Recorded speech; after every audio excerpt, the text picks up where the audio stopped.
Olá, está começando o programa Eu Quero Ver, que mostra a luta dos trabalhadores aqui no estado de Alagoas.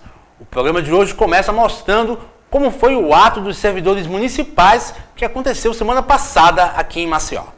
Em greve desde o dia 19, os servidores municipais de Maceió fizeram mais uma grande mobilização para cobrar posicionamento da prefeitura. Durante toda a manhã, centenas de servidores se reuniram na Praça Sinibu, no centro da cidade, e exigiram uma resposta da gestão Rui Palmeira. A participação efetiva do conjunto dos servidores dá uma grande demonstração de que a satisfação é generalizada. A satisfação dos servidores para com essa administração que sucateia os serviços públicos e promove a desvalorização dos servidores está provocando um descontentamento generalizado. E por conta disso, hoje nós estamos aí com a participação efetiva dos servidores nas ruas que vão mais uma vez protestar. Qual é o encaminhamento dessa assembleia hoje? Vai ter alguma discussão específica que pode ser decidida aqui hoje? Sim, nós vamos sair em passeatas pelas ruas, fazendo debate com a sociedade, explicando quais são os motivos pelos quais nós estamos em greve e vamos até a Secretaria de Finanças e até a Secretaria de Saúde, porque são as secretarias que mais estão prejudicando os servidores. Entre os trabalhadores estavam também os servidores da saúde, que reclamaram da precarização do trabalho e da falta de investimentos da prefeitura nos postos de saúde do município. A prioridade dele é investir na comunicação para fazer a propaganda da gestão e, consequentemente, dar mais um pouco de 1/10 aos vereadores. Consequentemente, só teve 1 milhão de aumento para a saúde, que não dá para nada. Só dá praticamente para passar para as clínicas e os hospitais. A gente precisa que o prefeito esse cuidado. Então isso mostra que o prefeito não tem compromisso com o serviço público de Maceió. O investimento dele é com a propaganda pessoal. Onde até o presente momento nós temos as clínicas que não receberam repasse e não estão realizando os exames. Lá no Pansalgadinho, é uma unidade lá que precisa ser fechada, inclusive pela vigilância sanitária. O Pansalgadinho está acabado, falido. Isso que vocês estão vendo aqui, esse número de servidores, não é só por conta de database de reajuste salarial. Na verdade é porque o servidor está indignado, insatisfeito e se sente até humilhado pela forma com que a gestão do município de Maceió vem tratando o servidor. Hoje a situação era precária, hoje é pior do que precária. Não sei nem qualificar qual é o adjetivo para dar as condições que os servidores passam. Nós temos servidores que eu fui verificar em loco no Fernão Velho, que estão impossibilitados de fazer atendimento porque a água está contaminada, certo? E a prefeitura não toma nenhuma providência. Então hoje essa insatisfação geral, a falta de condições, não tem mobiliário, não tem nenhuma forma de dar condições ao trabalho do servidor e, consequentemente, quem paga a conta é a população. Os agentes de combate às endemias é a categoria talvez mais desvalorizada. Não é prioridade do prefeito a saúde e muito menos a atenção básica. Então essa categoria tem sido extremamente prejudicada, porque além de não ter condições de trabalho, ainda tem seus direitos sonegados. Esses trabalhadores, inclusive no acordo da campanha salarial de 2014, estava previsto receber as férias de 2014 e também o retroativo da progressão por mérito. No entanto, isso não ocorreu. Após a assembleia na Sinibu, os trabalhadores seguiram em caminhada pelas ruas do centro da cidade em direção à sede da Secretaria de Finanças do município. A Central Única dos Trabalhadores tem um desafio, um compromisso histórico de ajudar a organizar a classe trabalhadora. E esse segmento em especial, aqui no nosso estado, ele vem sofrendo com a falta de valorização desses servidores, tanto aqui em Maceió quanto em outros municípios no estado de Alagoas. Especificamente aqui em Maceió, nós estamos tendo muitos problemas na relação institucional com o prefeito Rui Palmeira, que agora assumiu a postura de retirar direitos. Assumiu a postura de não querer negociar com os dirigentes sindicais. Então, esse movimento hoje é um movimento para pressionar os gestores, primeiro a sentar na mesa e negociar. Segundo, a fazer com que os gestores e principalmente o prefeito valorizem sem retirar direitos.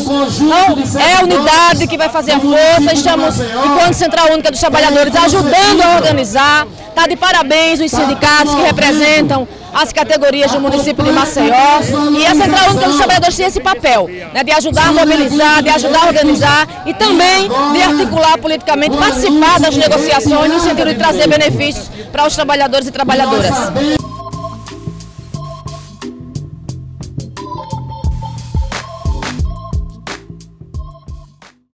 E durante o ato dos servidores municipais, eu conversei com a presidente da CUT Alagoas, Amélia Fernandes. Ela falou sobre o ato em defesa da Casal que aconteceu em Arapiraca. É verdade, e a Central Única dos Trabalhadores também está acompanhando aí a luta dos sindicatos urbanitários, dos trabalhadores e trabalhadoras urbanitários, que estão sofrendo a ameaça da privatização da empresa, né, por conta do projeto de lei que foi deixado pelo governo anterior, Teotônio Vilela, na calada da noite, foi encaminhado no dia 26 de dezembro para a Assembleia Legislativa, e que repassa 56%, né, das ações da Casal, do poder acionário da Casal para a iniciativa privada. Então isso é uma privatização, risco muito sério para a população, para a qualidade de vida da sociedade alagoana, e nós já conseguimos uma audiência com o governador atual, da qual nós nos comprometemos enquanto classe trabalhadora a apontar caminhos e apresentar propostas. Então o corpo técnico da empresa está trabalhando em cima de uma proposta para mostrar para a Casal, para o gestor da Casal, atual presidente da Casal, e para mostrar para o governo que o caminho não é a privatização, o caminho é o investimento público no setor, e essa empresa ela foi sucateada ao longo do tempo para justificar uma possível privatização, que é o que está acontecendo agora. A gente já vem denunciando isso há muito tempo. Então nós estamos preparando uma proposta, vamos encaminhar para o governador, vamos conversar com os parlamentares, os deputados estaduais, já estamos fazendo isso, para que, dialogando com a população, mostrando as consequências de uma privatização. Nós entendemos que água é vida, portanto é um direito de cada cidadão e cidadã, não pode ser considerada como um instrumento de lucro, né? Tem que ser considerada como um instrumento para promover a vida, porque ninguém vive sem a água.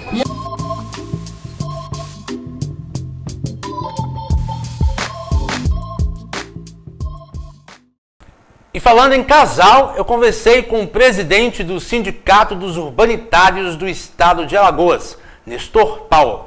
Ele falou sobre os atos que aconteceram em Arapiraca, Palmeira dos Índios e Santana do Ipanema, e também sobre a reunião com o governo do Estado de Alagoas. A nossa luta ela é diária, né, contra essa tentativa, né, desse projeto de lei que está colocado na Assembleia Legislativa. Nós já tivemos a oportunidade de dizer isso aqui para a população. E esses atos é exatamente isso, é conscientizar a população, trazer a população para a nossa luta, para podermos, né, dar um basta, né, nesse PL que está lá, a gente chama assim no popular, é uma faca no pescoço da população, e essa luta não pode ser somente dos trabalhadores da Casal, essa luta tem que ser da sociedade em geral como um todo, porque esse é um projeto de lei que está transformando a água, um bem tão essencial à população, numa mercadoria. Essa é a essência do projeto, é privatizar, entregar a gestão da água, né, que hoje é pública, para a iniciativa privada. Vocês têm uma agenda aí de outros atos que vão acontecer daqui da próxima semana?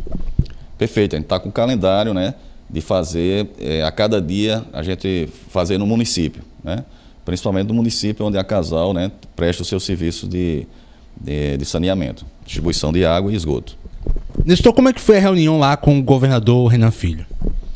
Foi uma reunião onde a gente fizemos uma apresentação para o governador, né, dizendo para ele, mostrando para ele que a saída através de iniciativa privada, como é esse projeto de lei que está colocado na Assembleia, não seria melhor, não seria solução, né, para o problema da Casal. A gente reconhece que a Casal passa por algumas dificuldades, mas nós, enquanto trabalhadores, o corpo técnico da empresa, né, através da Associação de Engenheiros, né, tem apontado outras alternativas para manter a empresa pública, claro, mas também melhorando a gestão, e é esse o compromisso que a gente quer desse governo, né? É um governo que foi eleito, né, num projeto popular, e nós estamos cobrando exatamente isso dele, pedindo para que ele retire esse projeto de lei, para a gente abrir uma discussão melhor, e nós estamos apontando a saída também. Está sendo construído, isso foi um pedido dele, que nós construíssemos uma alternativa. Então, o corpo técnico da Casal já está empenhado nisso, construindo um documento e mostrando as alternativas possíveis para o governo para manter essa empresa pública. Inclusive, vocês já entregaram uma carta aberta lá para a Assembleia Legislativa. Claro, a gente também está, através da Assembleia Legislativa, né, onde tem os parlamentares que são representantes do povo, né, foram eleitos pela sociedade alagoana, nós estamos fazendo também esse debate com eles, mostrando a ele que é necessário, né, a gente retirar esse projeto de lei, não votar, se ele for para a pauta de votação. Esse é o nosso receio, né, porque enquanto nós estamos trabalhando, buscando alternativa, esse projeto pode ir para a pauta a qualquer momento. E aí a gente tem que fazer esse trabalho também com esses representantes do povo. Só para finalizar, queria que você falasse com nossos telespectadores que estão assistindo, na maioria trabalhadores, da importância da Casal continuar sendo patrimônio público. Perfeito, Pablo. A gente não concebe, e aí os exemplos colocados no Brasil todo, né, quando a água foi privatizada, né, São Paulo é um exemplo, ela não é totalmente privatizada, mas tem uma parte das ações da iniciativa privada. E a gestão é privada lá na Sabesp. A gente viu, né, o que aconteceu com São Paulo, né? Então, o interesse realmente maior é o lucro, né, a distribuição de dividendos. Então, aquele recurso que é para ser investido na empresa, o pessoal pega o recurso e distribui para os acionistas, para os investidores. Então, é esse receio, é esse alerta que nós estamos fazendo para a sociedade alagoana, para que não se repita os maus exemplos, né, colocados onde foi feita a privatização da gestão da água.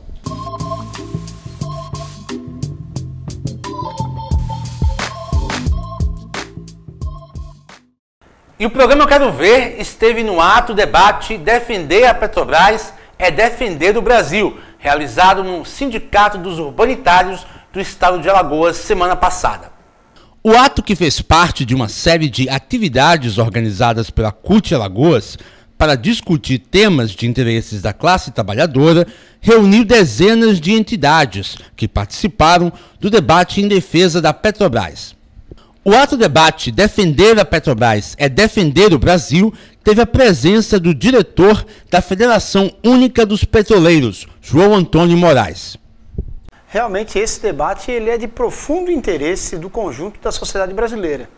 A Petrobras e o petróleo têm um papel fundamental na nossa economia e com a descoberta do pré-sal esse papel vai cada vez mais se reforçar. Para que o nosso internauta tenha uma ideia, em 2002, o petróleo representava 2 a 3% do nosso produto interno bruto. Hoje, só a Petrobras, que não é todo o setor petróleo, representa 13% do nosso PIB. Então, é de interesse da sociedade brasileira debater e conhecer o que está se falando da Petrobras, o que é verdade, o que é mito, o que está sendo escondido, porque, infelizmente, os grandes meios de comunicação não têm uma conduta de confiança. Nem tudo que o internauta, que o ouvinte, o telespectador veja nos grandes meios de comunicação brasileira pode necessariamente ser a verdade. Muitas vezes eles são movidos pelos seus interesses econômicos e políticos. Defender 100% a Petrobras. Isso é o papel da CUT, do Conlutas, das entidades de classe, do povo brasileiro. Por que é importante a CUT estar realizando esse ato debate? Esse debate, primeiramente, faz parte de uma série de atividades e discussões que a CUT está organizando com temas importantes para o Brasil e para a classe trabalhadora. E certamente esse tema do petróleo é central hoje. Por quê? Porque hoje há toda uma articulação de setores midiáticos, de setores ligados às forças reacionárias e conservadoras que querem destruir a Petrobras, que é o maior patrimônio do povo brasileiro. Então esse debate aqui se inscreve num quadro de discussão muito maior, que é a discussão da defesa da Petrobras, porque hoje defender a Petrobras é defender o Brasil. Portanto, nós não podemos concordar com essa articulação golpista que está se desenhando de paralisar o país e colocar essa empresa que é central para a economia brasileira da forma como está sendo exposta, porque o objetivo deles é a privatização. E nós estamos precisando fazer o debate, dialogar com a nossa sociedade, com a população, porque nós estamos sendo bombardeados todos os dias, todas as horas, nas redes sociais, nos contatos na rua, né? Onde nós estamos sendo bombardeados e cobrados, porque defendemos o projeto no campo democrático popular, porque defendemos esse projeto. E agora? Né? Então nós precisamos também entender um pouco do que está acontecendo, e é por isso que nós convidamos aqui 3 companheiros importantes. Essa é uma oportunidade de a gente fazer um contraponto a essa tudo que vem sendo posto pela mídia aí na tentativa de destruir a imagem da Petrobras. A Petrobras é um orgulho, é a maior engenhosidade do povo brasileiro. Então essa é uma grande oportunidade da gente fazer esse contraponto e levar essa luta para frente, para a manutenção e a preservação do patrimônio nacional. Hoje você tem alguma coisa que você espera ouvir aqui nesse debate? Sim, espero que as pessoas aqui estejam dispostas a trazer essa luta para a rua. Nós temos que levar essa luta para a rua para defender a Petrobras. Nós temos a Petrobras, que sem dúvida é uma das principais empresas do mundo, principal empresa do nosso país, e que pode ajudar de maneira única o desenvolvimento e a melhoria das condições de vida do nosso povo. Bem, como nós vivemos um momento aí de bastante disputa política, né, no cenário nacional, e a Petrobras, por ser uma empresa que emblematicamente representa, tem com grande importância o lastro econômico do país, né, a gente precisa esclarecer a sociedade de que essa situação que está posta hoje para todos os cidadãos através da mídia é para tentar esconder de fato a disputa política que tem por trás de tudo isso, para que a oposição, que não está satisfeita e não se deu ainda por vencida no processo eleitoral do ano passado, em retomar o controle dessa empresa que tanto tem contribuído para o crescimento desse país.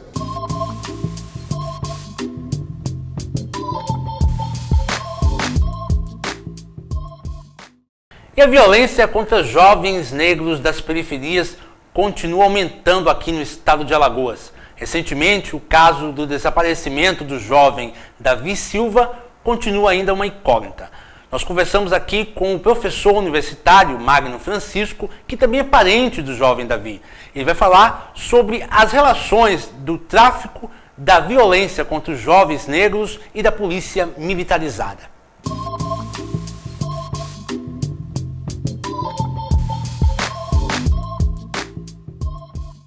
Obrigado, Magno, pela presença.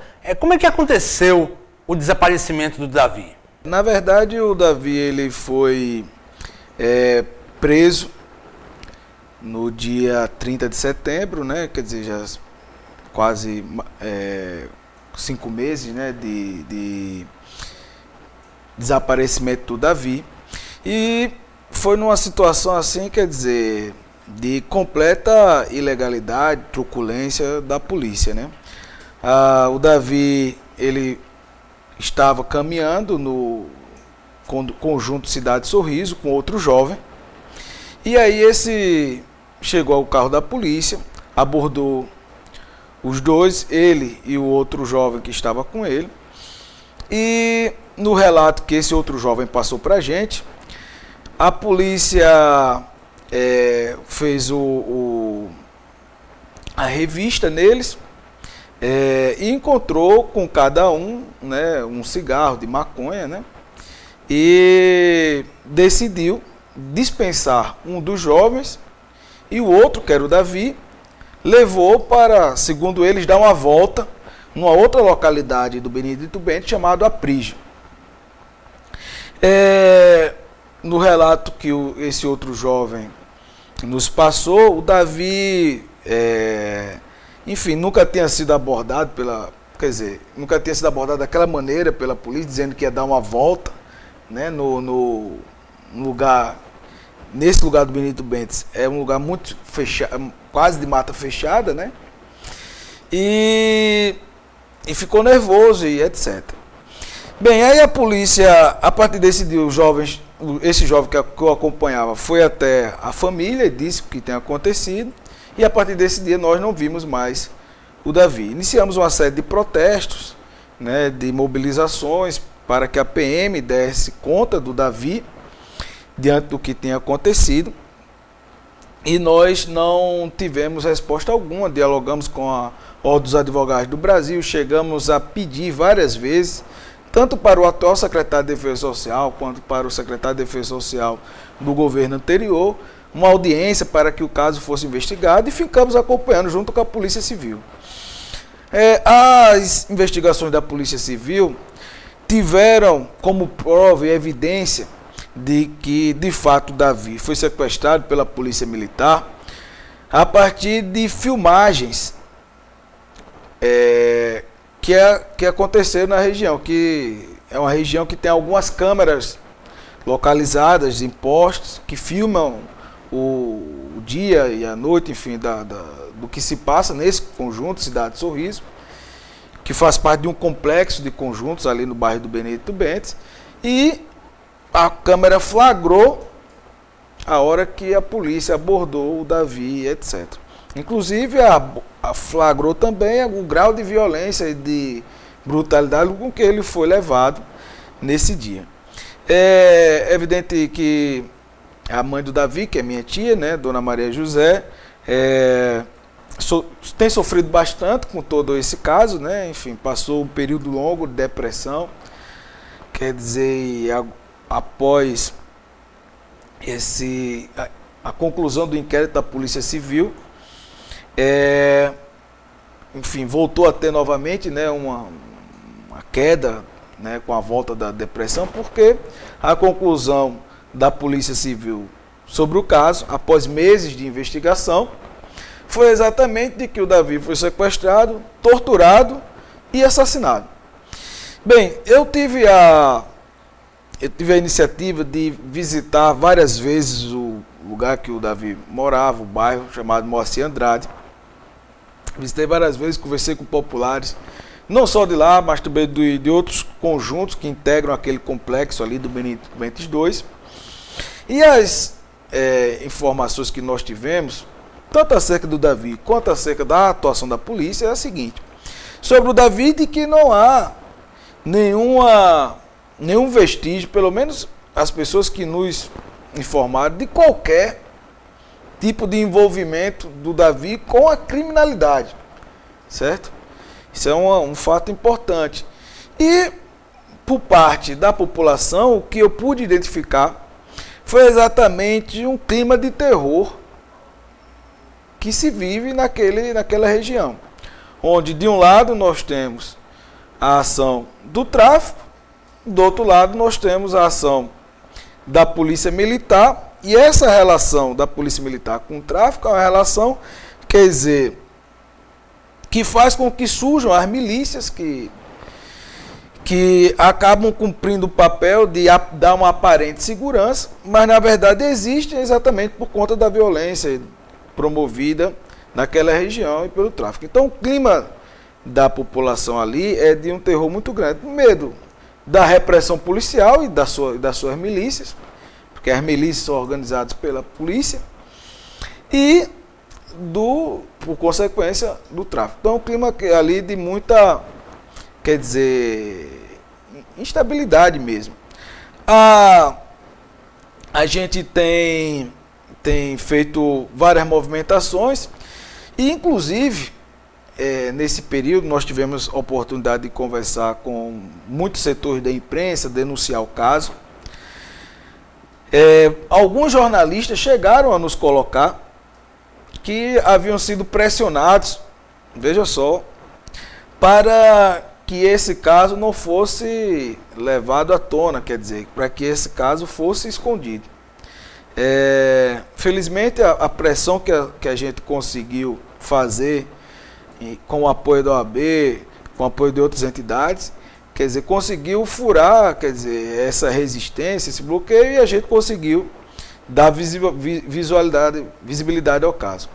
Agora, nós queremos concretamente que os PMs envolvidos no caso, que cometeram esse crime, sejam julgados e punidos. Nós queremos que esse caso do Davi seja resolvido para que se torne um exemplo, para que a gente não tenha mais essa realidade triste que é o extermínio da juventude pobre e negra das periferias. Essa é a realidade que a gente tem encontrado. Sem dúvida, há uma relação aí do Davi ser um jovem negro, né, pobre, que mora na periferia, e a violência da polícia militarizada. Não, com certeza, esse caso do Davi não é um caso isolado, certo? É um caso que acontece, são casos muito frequentes, né, nessas idas lá nesse complexo do Benito Bentes, e se a gente for pegar a realidade, não é apenas lá, mas na periferia de toda a cidade, o que a gente vê com muita frequência é exatamente isso, né? O assassinato de vários jovens, certo? A tortura por parte da polícia militar quando realiza suas ações, e sem dúvida alguma essa questão, quer dizer, está diretamente ligada à situação de serem jovens pobres e negros, porque essa ação da polícia não acontece desse jeito, certo? Não acontece nos bairros ricos da nossa cidade, certo? Nem com os jovens filhos das elites. Então é claro que tem uma relação direta com essa questão social e de classe que a gente vive aqui no nosso estado e no Brasil. Só para a gente ter um exemplo disso, a Comissão de Direitos Humanos da OAB vai lançar um relatório agora sobre a atuação da Polícia Militar, e esse relatório aponta que 90% dos jovens que são presos pela polícia são negros e sofrem tortura. Então o que a gente tem na prática, aqui no nosso estado, e não é a realidade apenas do nosso estado, é a realidade nacional, esse caso do Davi é um reflexo de toda essa situação, é exatamente que há uma institucionalização, na verdade, da tortura e há uma institucionalização da pena de morte. Então, essa é uma situação que a gente tem levantado a discussão exatamente para que haja uma outra política de segurança, certo?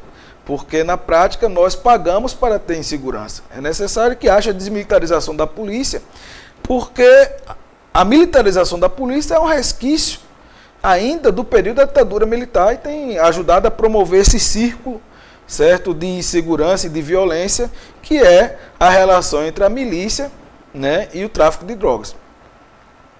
Nós pensamos que a nossa juventude precisa ter uma perspectiva de futuro, precisa ter uma perspectiva, quer dizer, de realizar os seus sonhos, de ter uma educação de qualidade, de ter a possibilidade de ter uma vida digna. Mas, infelizmente, a realidade é que a nossa juventude tem vivido o terror e cada vez mais um processo de extermínio que acontece com os jovens pobres e negros na periferia. Magno, qual é o resultado do inquérito? Os policiais foram punidos? Os policiais estavam até então detidos, né, no quartel da Polícia Militar, mas ainda não sofreram, ainda não foram indiciados, certo? É um processo que a gente está exigindo que aconteça. Os próprios delegados da Polícia Civil, que são 4, estão acompanhando esse caso, quer dizer, colocaram publicamente as dificuldades que estão tendo para que esse indiciamento aconteça. Quer dizer, há um corporativismo, né, dentro da própria Polícia Militar para que esse caso seja abafado e os policiais não sejam punidos, né, e há também alguns instrumentos da estrutura do Estado que estão sendo utilizados para que não haja, quer dizer, o devido processo, julgamento e punição desses policiais. Então nós estamos intensificando a campanha para que eles sejam julgados e punidos, né? E também estamos desenvolvendo, quer dizer, pressionando ações, né, para que eles apontem onde eles colocaram o corpo do Davi. A família, e principalmente a mãe do Davi, precisa dar um funeral digno ao seu filho. É um direito que todo cidadão tem e que infelizmente até agora foi negado a essa mãe. Quer dizer, não bastou ter o seu filho arrancado de casa, torturado, assassinado, sequer teve o direito de fazer um funeral digno. Quer dizer, essa é uma realidade que nos remete às práticas que aconteceram durante a ditadura militar aqui no Brasil. Era muito comum isso acontecer e, como a gente vê, essa é uma situação que continua acontecendo e a gente precisa efetivamente dar um fim.